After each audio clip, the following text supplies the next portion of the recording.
Why is economics not any sexier than it is? I think economics has the disadvantage of being associated with lots of very uncool people. Numbers, data, models. In the formal sense, these are not things that attract our attention. But it's a shame because economics is actually pretty cool. Now, I may not be the best person to pitch that idea, but it is. And I wish more people saw that.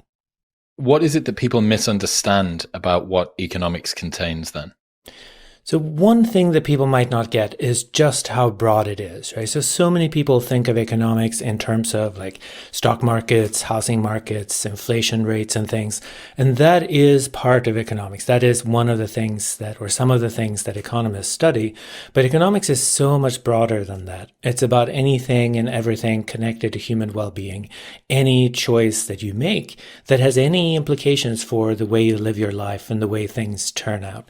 So that means you can do economics and study crime, child rearing, climate change, family formation, whatever you like, there's likely to be an economic angle to it. And in fact, if you think about the big problems, whichever problem you're thinking about, I bet there's an economic angle to that as well, right? There's going to be some economic implications or some economic perspective, and in many cases, some economic tool that you can use to address it. What do you mean when you say an economic angle? What are you referring to? What is the toolkit or the worldview or the paradigm through which economics looks at these sorts of things? What I'm thinking about primarily is a way of looking at human decisions. And basically everything is a result of human decisions, right? Everything's social. And even if it isn't, the solution to whatever problem you're thinking about is going to involve human behavior.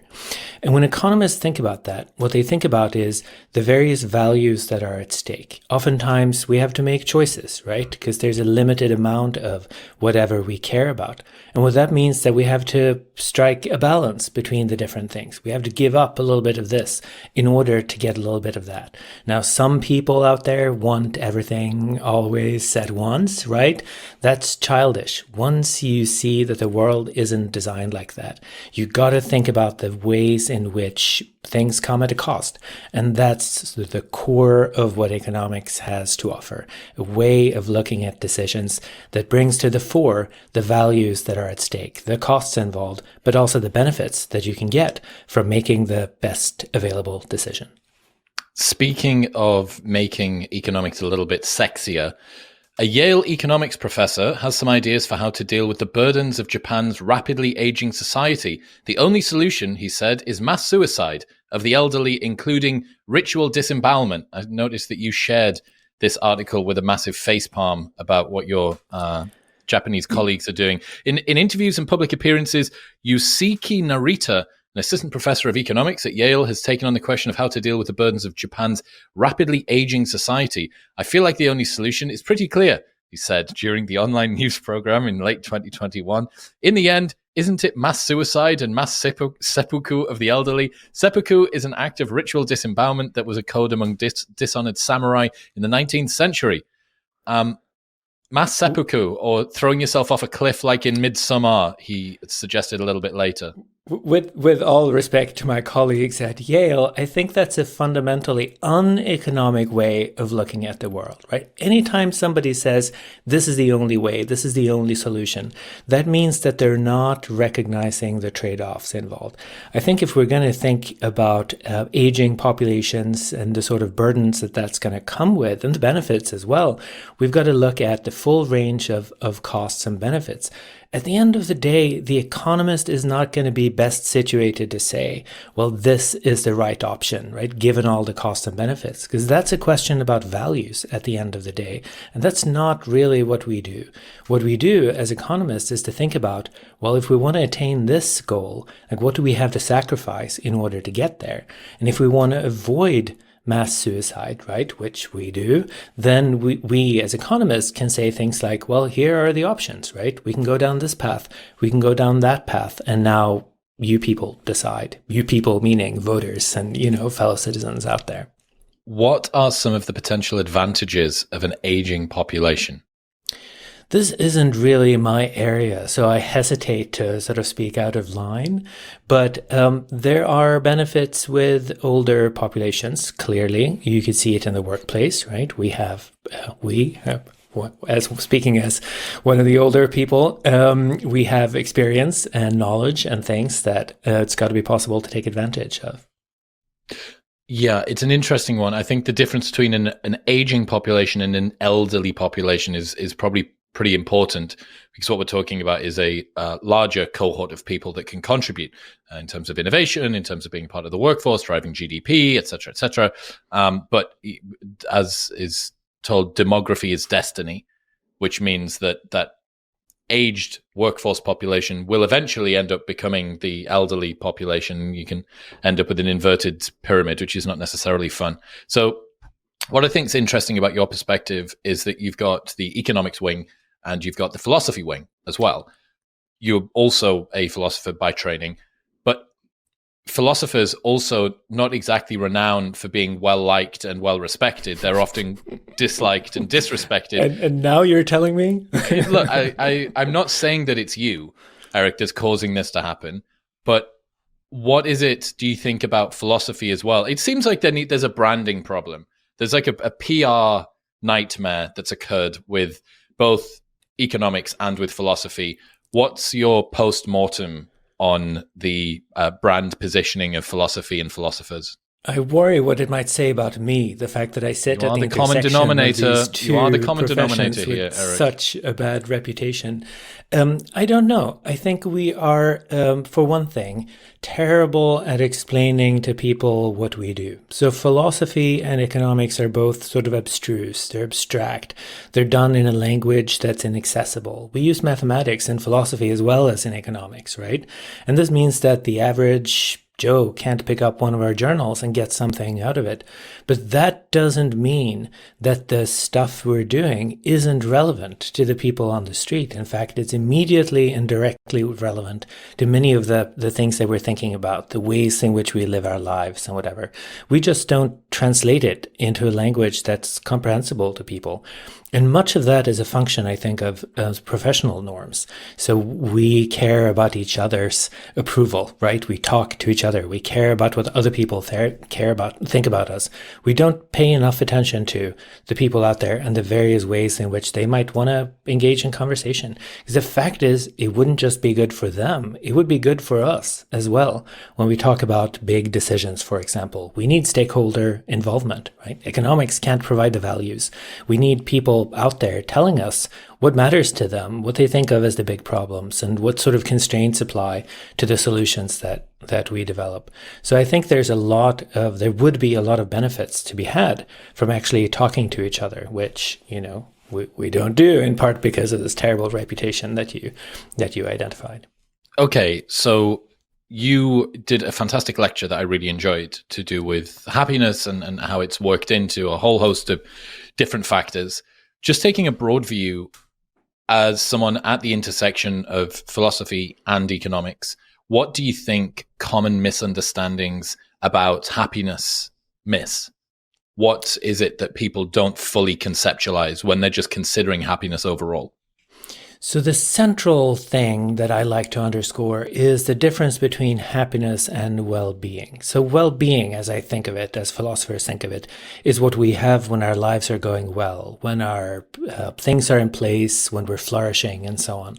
Happiness is what we have when we're in the certain mental state, a mental state that feels good, that sometimes psychologists refer to as positive affect. And it's true that historically people have thought of these two things as very tightly sort of intertwined, but I think it makes a lot of sense to think of them as slightly separate. Sure, a good life is a life that includes a great deal of happiness. It would be weird to think of your life going well if you're miserably unhappy. But there are situations when these things come apart. So there are values in life, there are goals in life that are important to us, even if they don't come with an additional dose of happiness, and even if they come at the cost of happiness. I like to think about children, actually, falling in this category. There is a lot of evidence from the science of happiness suggesting that having children makes you less happy than not having children. And that if you're a parent, when you're spending time with your kids, you're less happy than when you're doing many other things, like hanging out with your friends or chilling in front of the television or something. But never mind, having a child can still be a good thing for you, right? Even if it comes at a cost. So that's got your philosophy angle, right? But it's got your economics angle as well. And this is a really important thing to appreciate. Some things are good for us, even if they don't make us happier. What is the way that having children does contribute to the improvement of our lives, whether that be through well-being or meaning or whatever? There is a fair amount of evidence suggesting that people with kids have more meaning in their lives. They feel part of a bigger whole. They feel like they're part of the shifts of the generations. They give satisfaction to their parents and so on. Non-financial satisfaction, as people say, increases when you become a parent. The problem is that other kinds of satisfaction go down. Notably financial satisfaction. So having a child costs a ton of money. Right now, the estimates suggest it costs like $300,000 before college, right? Up to the age 18 or something. And then you stack college costs on top of that. It's a lot of money. And what that means is that when you have a child, unless you suddenly become, $300,000 richer, you're going to have to make sacrifices. And those sacrifices are going to cost you in terms of, happiness, among other things. I've had a lot of conversations on the podcast about declining birth rates, crises of fertility, and then crises of mating overall. People just getting into relationships and not saying that they are going their own way or retreating into a much more siloed, atomized lifestyle.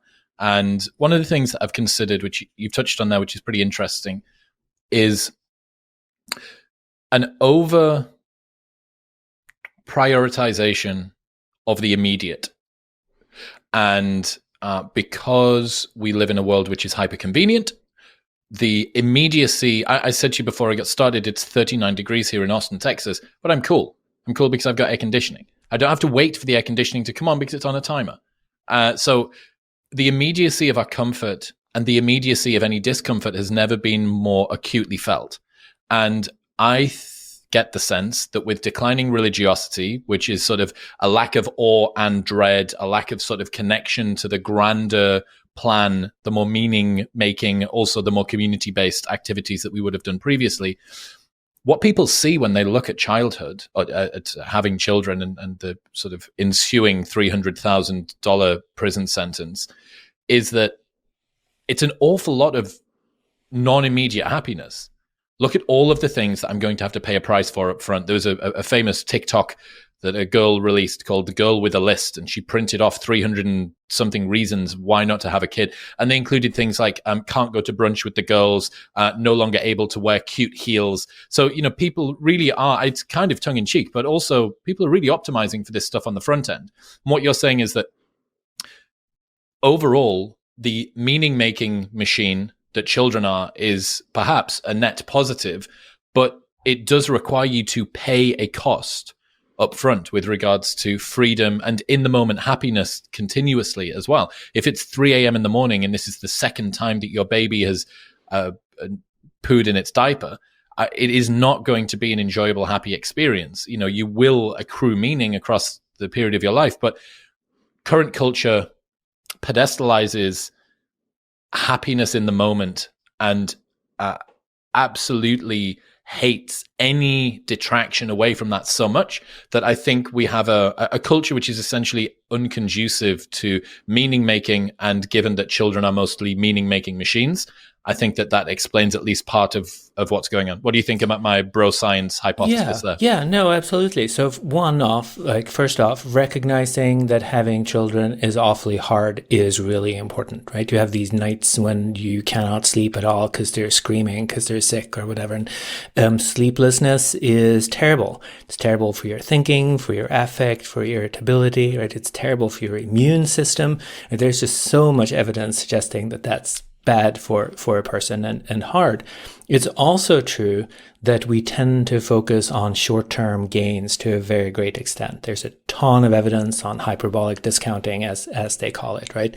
If you have the choice between a remote benefit, a remote good, like, adoring children or something, or going to brunch with your friends, right? Going to brunch is going to seem like such a good idea when it's right in front of you, even if when you reflect on it, you recognize that adoring children is a much bigger value to you. So that's really important. And then I think in certain ways, parenting has gotten harder. Right? In other ways it's gotten better, but we're lonelier now in a sense. We live, especially in America, very far from our families. We can live thousands of miles, obviously, from our families. In other times and in other places, you would live closer to your family. You would have parents, cousins, nieces, nephews, aunts, and uncles, some of whom wouldn't have their own children, who might really benefit from hanging out with yours.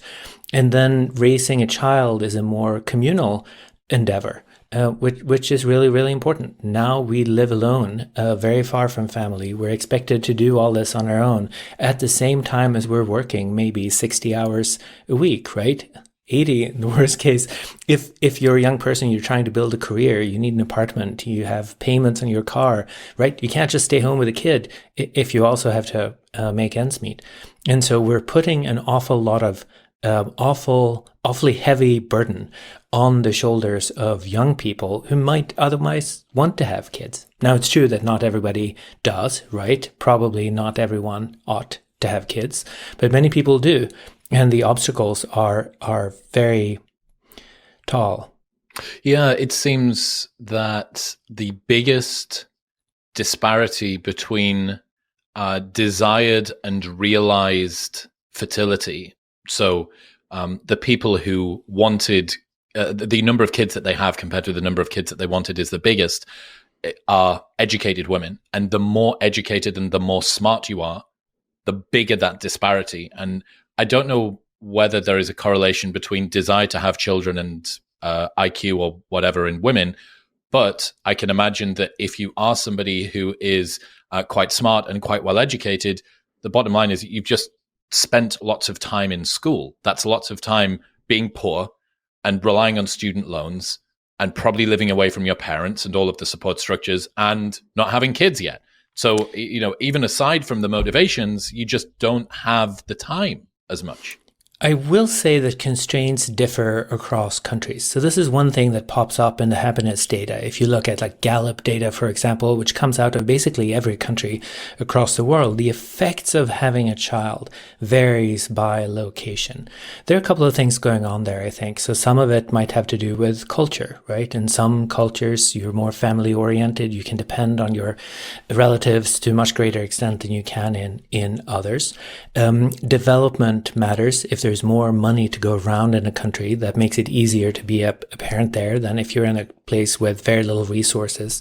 But also, some places offer public policies that make life easier for parents. So things like parental leave, right? Allowing you to spend a year maybe with your kid with a salary and then being able to return to the workplace, right? That cushions you against some of the financial strain that you might feel otherwise.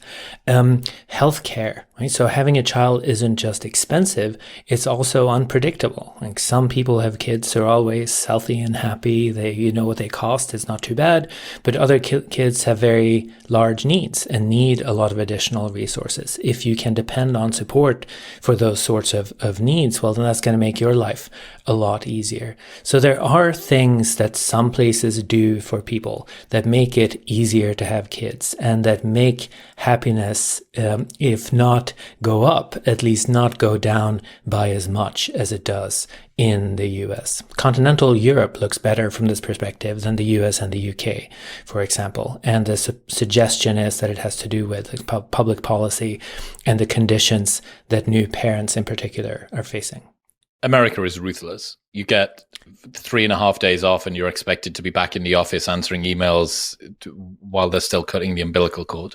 Right. And healthcare is tied to your employer to a very great extent, right? So if you want to be home, you risk getting fired, you would also lose your health insurance, right? That's a Which very large. during a period of time where you're physically more vulnerable perhaps than you would have been previously. Exactly. And every new parent worries about their kids, right? Even if they're perfectly healthy, there are so many things you're going to worry about. And having access to medical care is obviously critical. I never thought about everyone. that. I never thought about the essential ransom that new parents are held to in America by the fact that their medical cover is covered by their employer. Yeah, that's very interesting. Yeah, But going back to important. the money and happiness relationship, what is the answer to whether or not money can buy happiness in your It regard? can. It can. So there's this slightly bizarre conversation going on, but people have been doing happiness research for literally 100 years, and there's never been any doubt about the fact that more money makes at least some people happier. So if you look at poor people, people at the bottom end of the income scale, everyone has found that giving them more money on the average will make them happier. The conversation, the scholarly conversation that's been going on for some time has to do with what happens on the other side of the income distribution. So if you look at the very rich, does the curve become flat, meaning there's no additional benefit from making more money after a certain point, or does it continue to rise? And right now, it seems like a consensus is emerging, which says that happiness increases at every level of income, but it increases less and less the more money you make. So economists talk about diminishing marginal returns, right? And that's what we seem to find in the happiness data. Now, it matters what you have to give up in order to get that additional chunk of cash. It's not always going to be the case that you should try to make more money if you want to be happier, because you might have to sacrifice leisure, right? Golfing, time with friends, time with family, time with your kids, things like that. So you shouldn't sort of infer that you should always try to maximize your income. There's a point at which you would be better off not. But all things equal, getting more money seems to be making you happier no matter where you are in the distribution. What is the relationship between money and life satisfaction, well-being, meaning, happiness? Where are we accruing the biggest gains? Where are we paying the biggest prices?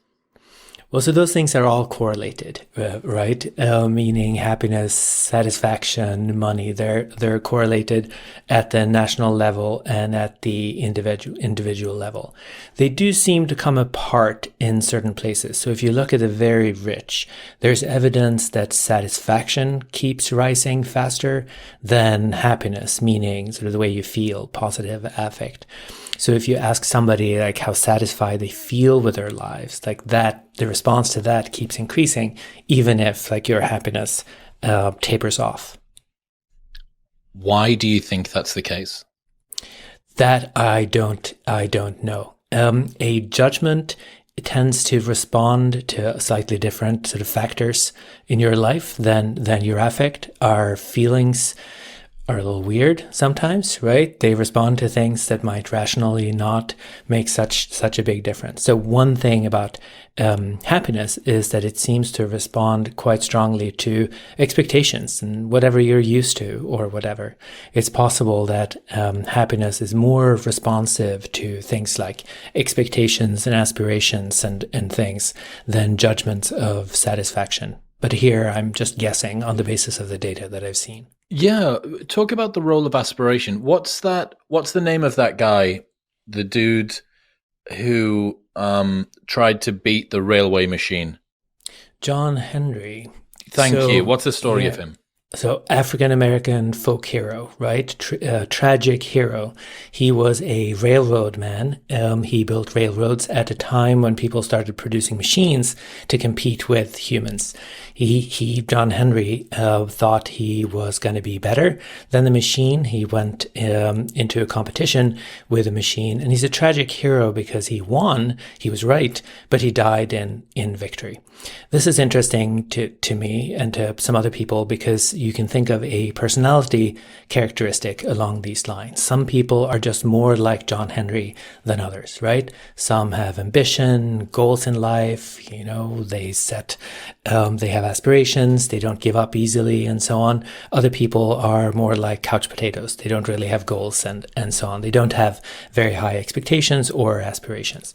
And there's a certain amount of evidence suggesting that how happy you are is a function both of what you attain and how much you aspired for, what you were hoping for, in such a way that the more you get, the happier you are.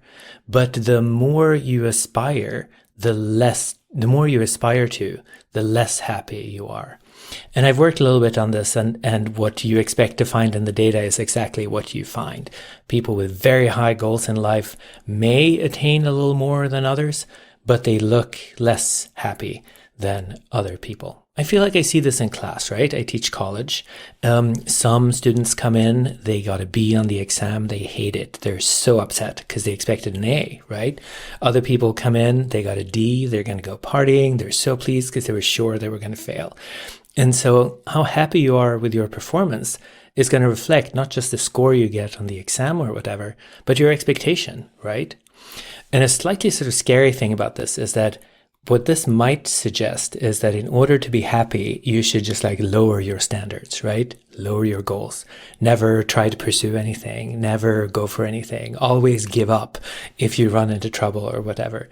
But that would be the wrong conclusion to draw, right? Precisely because happiness and well-being don't always go together, right? There are things that you can do that will leave you better off, even though you're less happy. Having kids would count, for me at least, but also accomplishing things like running a marathon or climbing a mountain, things like that, might make you feel miserable. Sailing might make you feel awful.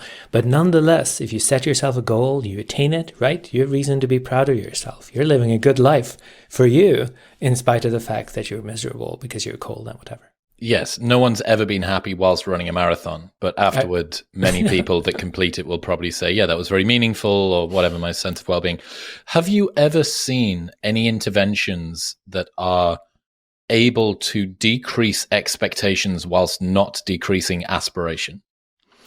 I am not sure about that. I can't think of any intervention that I'm aware of. That would be the magic pill. Maybe you should work on one. Yeah, I don't know. It's interesting, the standard thing, right? And language is so messy here because what people are talking about, they're often conflating lots of different things together.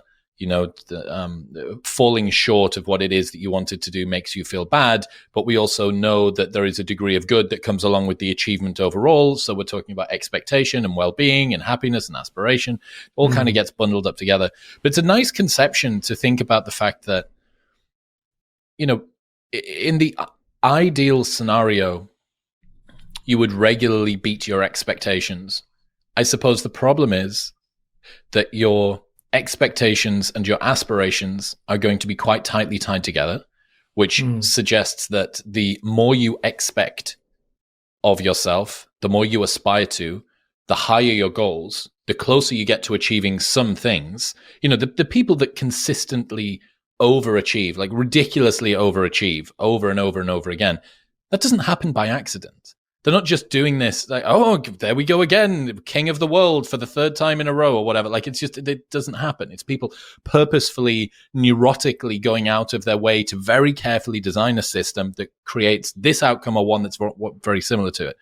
I think, well, actually, how have you, given this sort of knowledge that you have around where satisfaction comes from, happiness, aspiration, expectation, how have you adjusted your own approach to your life to try and integrate this to maximize your sense of well-being and happiness?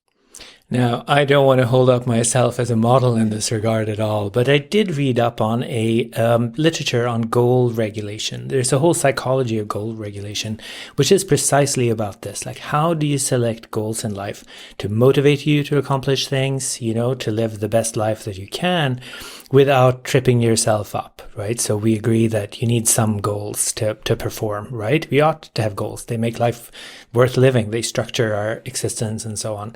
But at the same time, there are limits to the goals that you should set for yourself.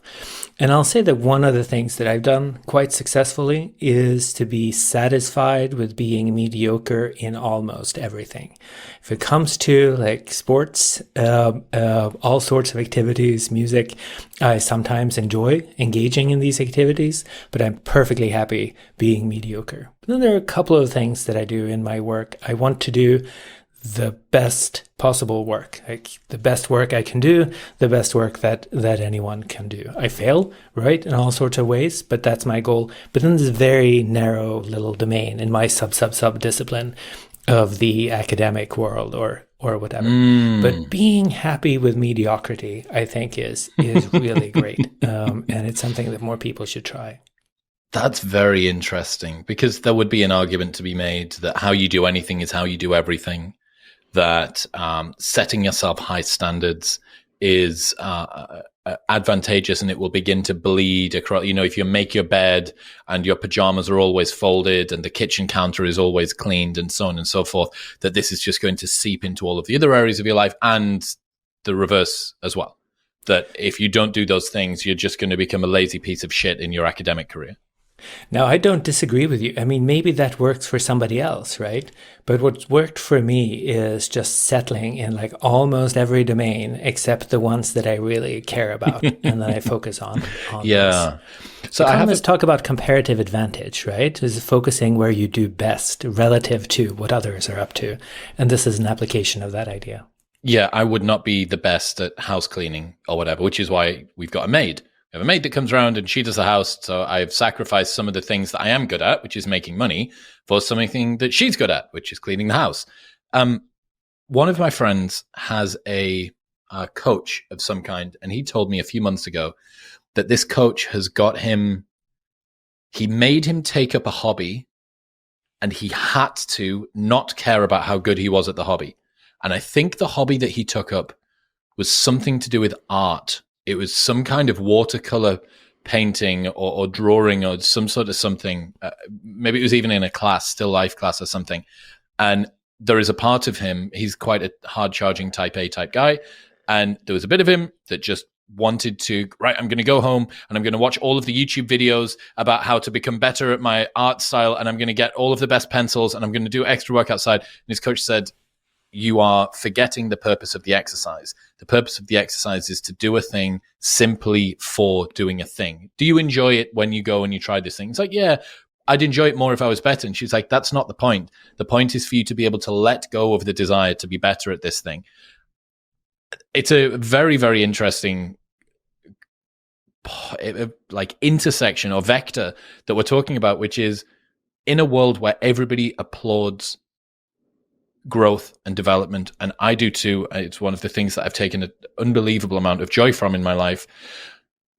How do you is it possible to draw boundaries around that beyond which you can let go, which actually teaches you lessons of which hills to stand on with a flag and then start swinging a sword, and which hills to say, looks like the cleaner is going to get this one, or looks like I'm going to be shit as an artist, or do you know what I mean? Because I do think that there's an associated psychological suffering that comes with holding yourself to an incredibly high standard across the board. And this is I suppose the behavioral economics element of this, or the behaviorist element of this. It's unrealistic. Like, you know that if expectations, as soon as you posit an expectation for yourself and you fall short of it, that's going to create a degree of suffering.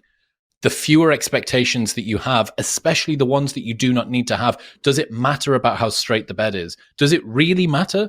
Or would it be better? Let's imagine a world in which you could silo off, compartmentalize the different elements of things that you have to be good at in your life. Okay, well, if I could be great at academia and not give a shit about how the bed's made, I would no longer need to make the bed. So it's almost like our expectation of this global how you do anything, how you do everything movement becomes self-fulfilling in a way, and inescapable, and maybe not actually that advantageous.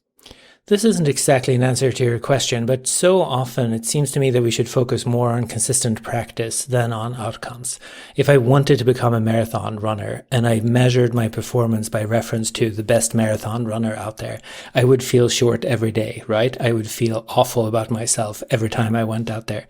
So the key to becoming a runner is to commit to a certain training schedule. You go out there, you train every day or whatever, and if you keep it up, even if the only thing you care about is the outcome, you're better off focusing on consistent practice than constantly trying to measure up your performance against some effectively unattainable yardstick. And I think that it applies in lots of domains. I had a phase in college when I wrote poetry. I sat down, I wrote a poem, I compared it to like the best poem of whoever I was reading at the time, Leonard Cohen, and then I said, look, this is not as good as his, and I tossed it and I stopped, right? That's a sure path to failure. If I really wanted to become a poet, I would have had to stick with it independently of how good it was, right? And so to some extent, we need to select like which hill we're going to climb, right? To stick with your metaphor, and then just do it, right? Now, which climb should you attempt? Well, that's going to depend on your values. It might depend on like what you have a natural talent for and so on, for sure. It might depend on things like what your friends are up to. Sometimes it's more fun to climb in the presence of your friends. But at the end of the day, that's going to be a matter of values. But once you've committed, the best way forward is probably to commit to a plan, not to like constantly assess your performance. Yes. So it's got me thinking about something I used to do in my old business. I ran nightclubs for a long time. And when you do that, you get a guest list of people that are sent through. And this was a period where we were the biggest events company in the city by an absolute mile. And this Saturday party that we had was a monster. Thousands and thousands of kids would turn up every week. So we would just have hundreds and hundreds of groups of people. And it would be submitted as first name, second name, plus group size, right? So it would be John Smith plus 5, Chris Williamson plus 3, whatever. I remember that there was a long period of probably 6 months to a year where I went through and meticulously moved the plus number into a separate column so that all of the numbers were completely aligned straight up and down. Let's not forget that this was a club night that was making like thousands and thousands of pounds of profit a week.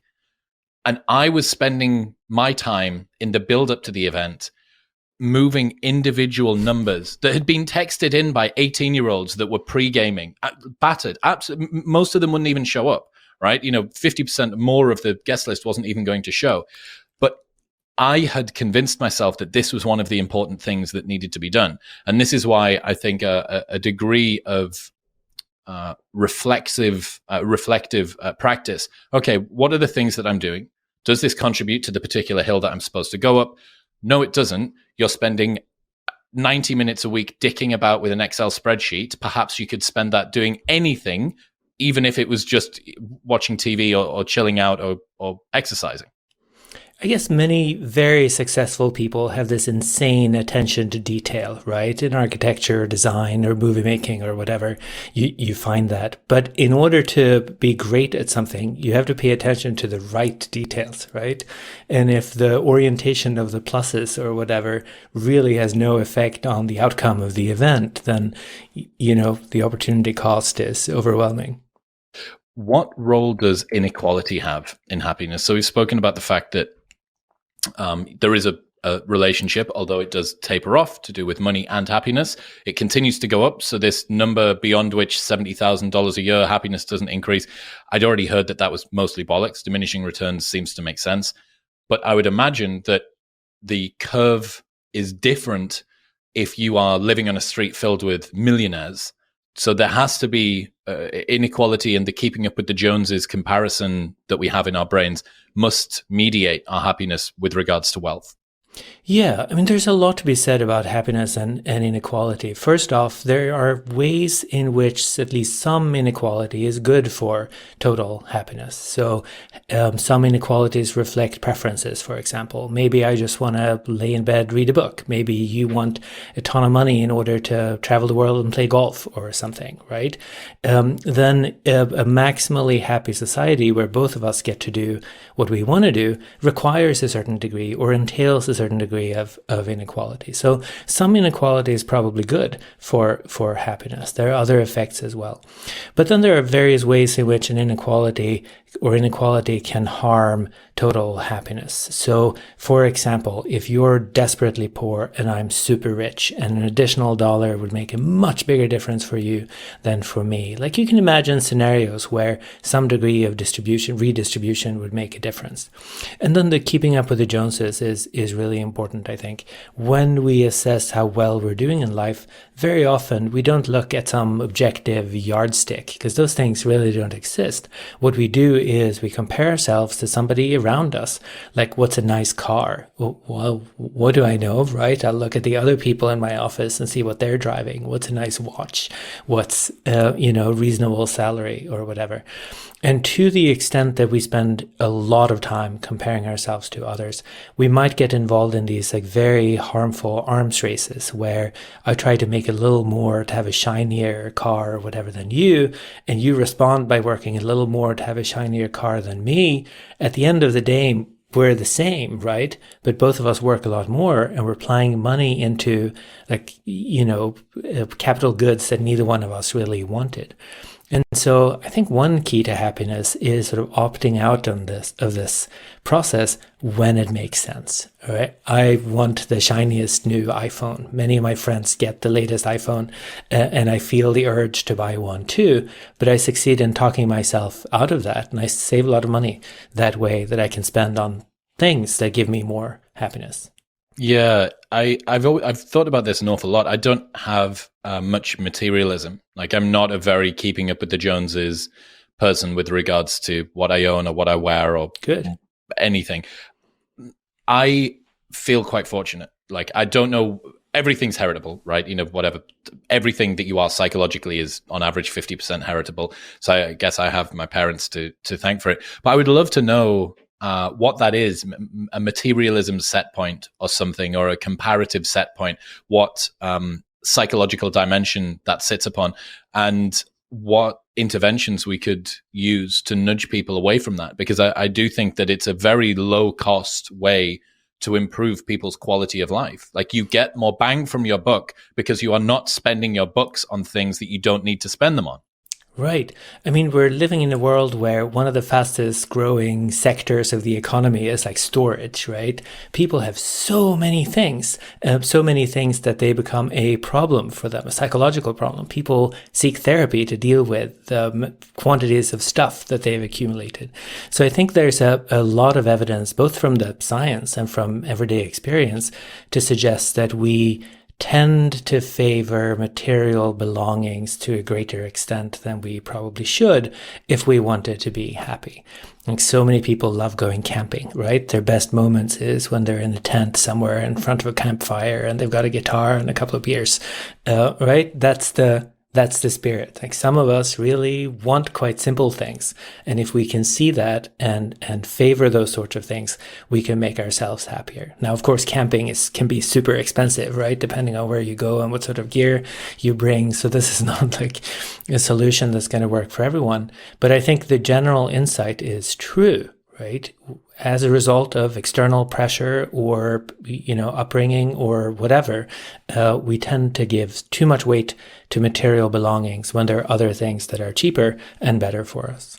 One of the things I was considering to do with the level of inequality that you could have within a society or within a country, you could have a correlation between high GDP and high happiness, but that could be skewed with high earners, because high GDP is contributed to overall by everyone. And let's say that you have a country which has captured some non-insignificant percentage of the world's billionaires.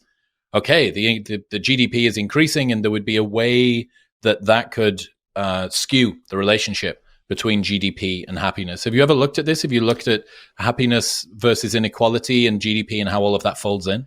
Yeah, so I haven't looked at it myself, but I think the general point is true in the sense that like GDP is an average, right? It takes like all the stuff that gets produced in a country and you divide it by the number of people. GDP doesn't say anything at all about how it's distributed.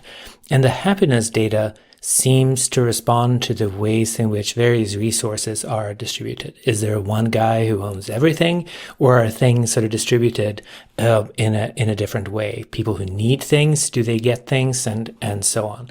So you can modify, as it were, the relationship between happiness and GDP by distributing it in various ways, and it's worthwhile thinking about that, I think. Is there a sex difference in happiness? I don't think there are any major sex differences to my knowledge. It's not a major factor anyway in the literature that to my knowledge. Yeah, because we have increasing rates of depression and anxiety in young girls. I think that females overall got a higher risk for depression and anxiety. But I think white men between the ages of 40 and 45 are at the highest risk for suicide at the moment. So there's kind of a U-shaped curve to life satisfaction, which I'm sure that you'll have seen. And It seems to bottom out at around about like 44 or something like that. Yeah, these sorts of things that you're talking about ought to be visible, it seems to me, in the happiness data. I just haven't looked at it. Like there is evidence, as you said, that happiness over the course of the life cycle is like U-shaped. You're pretty happy when you're young, you're pretty happy when you're old, you're miserable in the middle. But then it turns out, like where I am, right? I'd be at the trough there. But then it matters what you control for. So, do you control for whether you have kids or not? Well, many people have like teenage kids in middle age, and having teenage kids is awful, right? They're super expensive. They stab you in the back like every day. So much disappointment. Treacherous bastards that they are. Right. And so the phenomenon, like what it looks like, is going to depend on, to a great extent, like what you control for. And then these are averages, right? It doesn't apply to each and every individual. This is one of the things. I was having a conversation about, what was I talking about? I was talking about the differences in the pains that people feel within the dating market, that the problems that women have and the problems that men have, and like how many men that can't grow any taller is worth a woman that can't afford a boob job. Basically, if we were to talk about trying to create an equivalency between the challenges that presenting both men and women have for increasing their visual mate value. And it's you can't compare these two things. There is no currency exchange between these two things. And I think that the conversation here as well about, are men or women happier on average? Well, women have got a predisposition toward depression and anxiety, and young girls, whatever, 60% of them say they've got persistent feelings of hopelessness or listlessness or something. But men in the 40 to 45 range that are killing themselves at unprecedented rates. These aren't the same things. And I think that trying to fold them into happiness, this is one of the reasons why I appreciate guys like you breaking down happiness, well-being into component parts, because I do think that there is a lot that can't be captured when we just use happiness to talk about how's life going overall. It's just not sufficiently precise. Yeah, no, I think that's a very important point. So you mentioned depression, right? And of course, there's a correlation between depression and the opposite of happiness, but they're not as correlated as you might think, right? Some people report laughing a lot, and they also score high on depression. These things can come apart. So I guess mental health or well-being is a multi-dimensional thing. And if you want to grasp what's really going on in your life or in society, you have to pay attention to these various things. When it comes to unhappy people on the dating market, I wouldn't know myself, but to some extent, this has got to involve aspirations, right? If you're alone at home in your bedroom and you're thinking, oh, the woman or the man of my dreams is going to look like this, is going to have this profession, is going to make this much money, whatever, you're bound to be disappointed, right? It would make so much sense to go for somebody who's kind and generous and caring and, who shows up when you need them to and whatnot, than the one with a certain height or a certain, bra size or what have you. Right? Aspirations matter in all domains, probably. What about race differences in happiness? Have you ever detected any of those? I have not looked at that. I haven't, so I hesitate to. So the reason that I think it's interesting is, religiosity seems to be pretty strongly correlated with levels of happiness. That seems to make sense to me. Community, ritual, degree of connection to something beyond just you. We talked about sort of meaning and this sense of awe and dread, which I do think is really, really important. But you will have racial disparities in religiosity. So I totally spitball this and maybe get it wrong. Mexicans on average may be more religious than whites in America, let's say, right? So if you have people from Mexico, and that would show a race difference to Central Americans in terms of happiness, but where's it actually coming from? Maybe it's actually coming from something else that's hiding within that. So the three or the four big things that seem to be indicative of happiness: poverty, unemployment, poor health, and religiosity. Those seem to be the big four. Is that right? You're quite right about religiosity. So that's something that people have studied extensively. And people who are religious seem to be, on the average, significantly happier than atheists. This is kind of interesting. It's not quite clear to me where that comes from. So people who go to church regularly, for example, have more companionship, right? They see people. They're in touch with people. They belong to a community. And those things are also known to be conducive to happiness. So that might be part of it. Now, an interesting or sort of curious thing about this result is that conservatives have argued for a while that this proves that we were right all along, right? That being religious, living a religious life, going to church or temple or whatnot is good for a person. And they might be right about that. There might be sort of a causal connection between these two things. But somebody else who might have been right was Marx. So when Marx talked about religion being opium for the people, what he meant was not that, religion allows you to go out and get high or whatever. What he meant was that it has a soothing effect.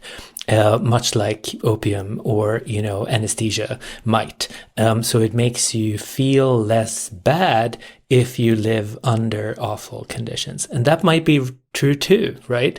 So there's a sense in which both the conservatives and Marxists were right about religion. Wow, the horseshoe theory comes back to bite everybody in the ass again. It's that sort of thing, yeah. What about unemployment distinct from its effect on wealth and poverty? Yeah, so unemployment is a huge predictor of unhappiness. Obviously, part of getting unemployed is that you lose the source of income. And so people who are unemployed should, make less money than people who are employed. And that matters. But unemployment seems to matter beyond the loss in income.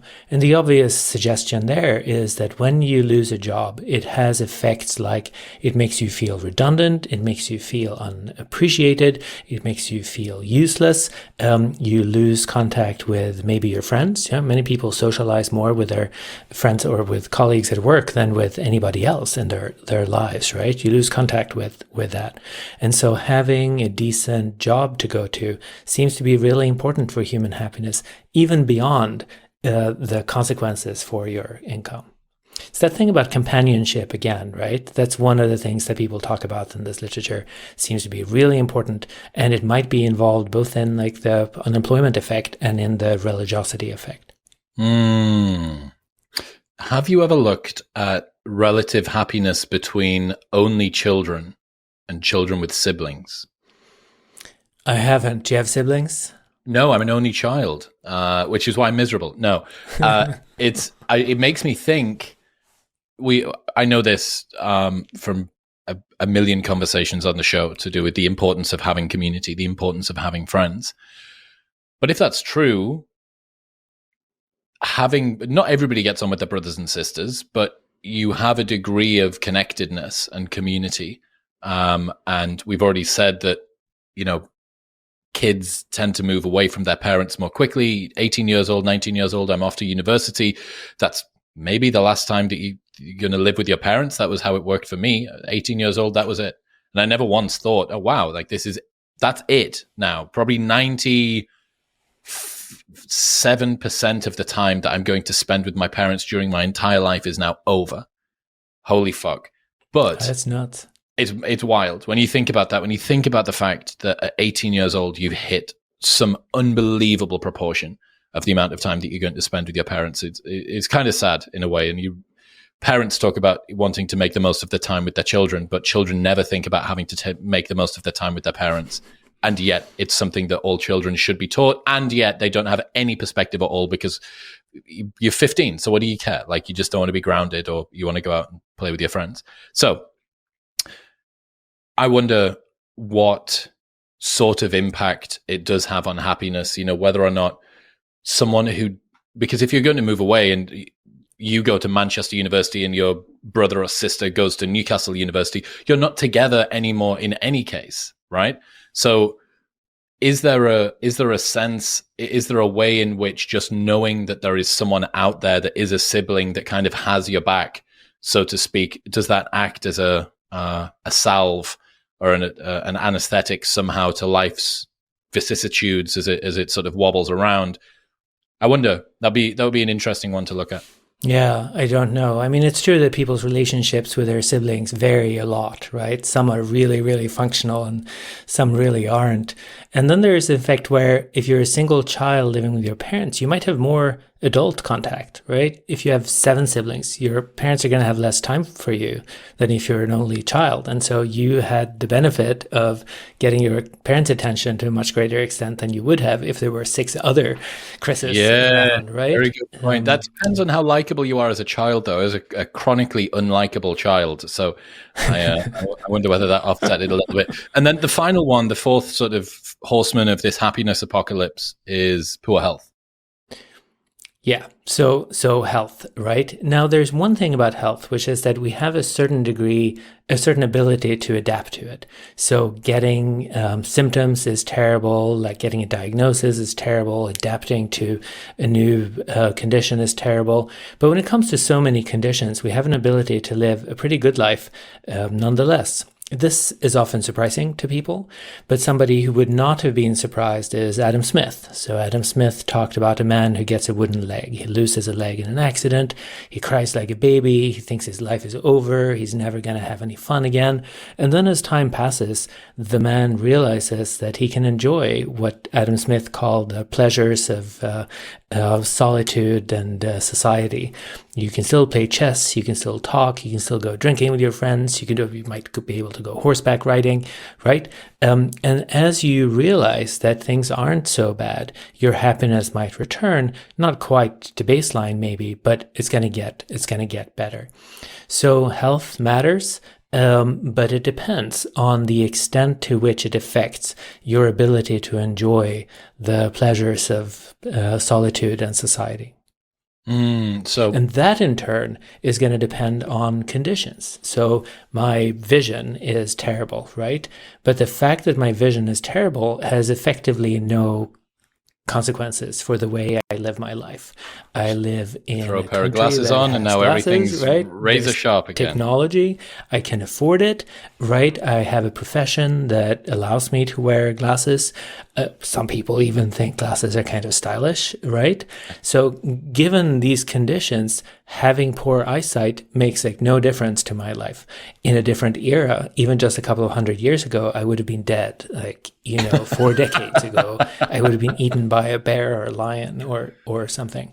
And this is important, I think, because something similar applies to many other conditions as well. You're in a wheelchair. Well, depending on what society is set up like, it might not make that much of a difference to your quality of life, or it might have a huge difference, right? If you live in the mountains of Nepal or somewhere. If you can't get out of your house because there are snowbanks or, the doorway is too narrow or something, of course, it's going to have a massive effect on your quality of life, but it need not. And so for many of these conditions, having the condition doesn't doom you to low happiness. A lot is going to depend on the sort of conditions under which you live, which is a decision, right? It's a political decision to build a world that can accommodate people with poor vision, wheelchairs, or whatever. Is this adaptation? Is this what's going on? where people are becoming acclimatized to their new level of health? I think that's a serious hypothesis. We have a huge ability to adapt, much like we adapt to different like levels of light in a room, right? Our eyes adapt, and we feel much the same independently of what the level of lighting is. We have an ability to adapt to conditions around us to a very great extent. To some extent, that might be functional. Right? If you end up in jail unjustly accused of some awful crime, you might adapt to conditions and end up being okay, even though you're imprisoned, right? So there are conditions when it's good, but then we also have an ability and a tendency to adapt to things that are quite good. We all know people who are like constantly whining, right? Objectively speaking, if you live in the US or the UK right now, you're one of the richest people who've ever walked the face of the earth, right? Unless you're desperately poor right now. Most of us are hugely affluent by comparison to almost everybody who's ever lived. And yet some people do nothing but complain, right? And the story has got to be that they've adapted to the riches. They probably have genuine concerns and genuine things to be upset about, but some people don't, right? And that's certainly a sure way to make yourself unhappy unnecessarily. Fascinating insight. Yeah, the health thing is of particular interest to me because I ruptured my Achilles 2.5 years ago, so full detachment, which is a serious injury. It's a 12-month rehabilitation process. It's not good. You got to go through surgery. It's very painful too, isn't that right? So I didn't feel anything apart from I knew that something had snapped and it sounded a little bit like a gun went off. Wouldn't advise it, but I remember I was in the car. It's the first time I'd started playing cricket again, and my dad and me would do this thing. It was the sport I played obsessively throughout my sort of from 10 to 19. It was all that I did. Mum and dad would come to the games, especially dad. He was a fan of the sport, and then he used to come. And I thought toward the back end of COVID, while I was still in the UK, I might end up going away to America. This would be an amazing thing for me and dad to rebond over. It would also be cool for me. It's probably good to get fresh air. COVID's kept me in the house for ages. Why don't I go and play some cricket? First game, having a great time, playing great. And bing, yeah, don't take a sport back up at the age of 32 and think that you're just going to be able to do it. The number of people that I've got friends of that started playing basketball again. They were basketball players at the age of 14 to 21, and then they leave university. They don't play, and they play a game of pickup at 36, and they rupture an ACL because the body is not conditioned to this shit. Men our age tend to not warm up properly and stuff. We don't think we need to. It's fine. Right? We were fine last time. So the last time I played 2 decades ago, I didn't need to warm up. So anyway, my point being that at the time, it was quite distressing. I'm very big into my health and fitness. I wasn't able to do the things physically that I wanted to. And it's so immediate that the inconvenience is so rapid with its onset. I remember I was laid there the day it happened or the day after it happened. And I was just laid up. I can't do anything until I get the surgery. So I'm not even on the road to improvement at this point. I just have a foot, which is essentially not attached to the rest of my leg. Oh, that's awful. And I'm just laid up, just feeling sorry for myself and feeling like shit. And yeah, it felt pretty sort of destitute, and I was kind of despondent, but I knew that I was working toward here's the next date and here's the next date. And this was probably one of the most interesting things that I've learned from your work, which was the difference between somebody who is dealing with chronic pain and somebody who is dealing with a malady that they are able to adapt to. Can you explain the difference between those two? Yeah, so chronic pain is awful, right? Chronic pain interferes with basically everything you try to do during your day, right? It's constant reminder that you're ill, and it's an obstacle in no matter what you're trying to do. That means that it's very hard to adapt to something like chronic pain. You're unlikely to see a scenario where over time you adapt to baseline. Other sorts of conditions might be easier to adapt to. So something like prostate problems. Like many men develop prostate cancer at some point in their lives. Like getting a diagnosis is terrible, right? Nobody wants cancer and so on. But in so many cases, doctors will suggest, I guess they call it watchful waiting, where you're monitoring things, and if you're lucky, the cancer will develop so slowly that you're going to die from something else. You get killed by something else before the cancer gets you. And then you might be able to live your ordinary life in much the same way that you did before you got the cancer. And so that sort of thing might be quite easy to adapt to, relatively speaking, right? So the conditions aren't the same, is what I'm saying. Some are easier to adapt to, and the ones that are easier to adapt to are not going to harm your happiness quite as much over time as the others do. Yeah, it's really interesting to think. What was the other thing? There was another example. It wasn't just chronic pain. There was something else you gave as an example of a type of So in one study that I did, we found that incontinence had a similar effect. So people who have incontinence will tell you that it affects every domain of their life. It affects their dating life. It affects whether they want to hang out with their friends. It affects their ability to go to the movies and things like that. It's a problem that makes itself known throughout the day, presumably, when you wouldn't want it to, right? And that sort of condition is then going to be hard to adapt to. And you would expect to see what we found, which is a lasting effect on happiness levels. For all of the people who are not living with chronic pain or incontinence, I think we can breathe a sigh of relief. Erik Angner, ladies and gentlemen. Erik, I really appreciate you. I love the insight in this intersection of economics and philosophy. If people want to check out more of the stuff that you do, where should they go? I have a book called How Economics Can Save the World, which I recommend to everyone. Have a look, and maybe you'll learn something. Thank you so much, Chris. It was great talking to you. I enjoyed it. My pleasure. Thank you, mate. If you enjoyed that episode, then press here for a selection of the best clips from the podcast over the last few weeks. And don't forget to subscribe.